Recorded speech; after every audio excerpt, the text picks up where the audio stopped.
Hello friends, तुम्हाला माहिती आहे का श्रावण सोमवार का करतात? चला तर मग मी सांगते. शिवजींच्या विशेष कृपेचा दिवस. सोमवार हा दिवस भगवान शिवजींना अर्पण आहे. श्रावण महिना म्हणजे शिवजींचा अतिशय प्रिय महिना.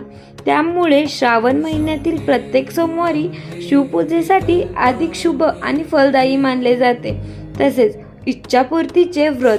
लोक श्रद्धेने सोमवारचा उपवास व्रत करत असतात.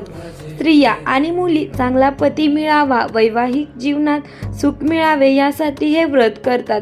पुरुषही आयुष्यात सुख, शांती आणि यश मिळावे म्हणून हे व्रत करतात. तसेच आध्यात्मिक आणि मानसिक शांतीसाठीही. उपवासामुळे शरीर आणि मन शुद्ध राहते. शिवपूजेमुळे मनाला शांती आणि नकारात्मकता दूर होते. तसेच समुद्र मंथन आणि विषपानाची आठवण म्हणून देखील श्रावण महिना हा खूप पवित्र मानला जातो.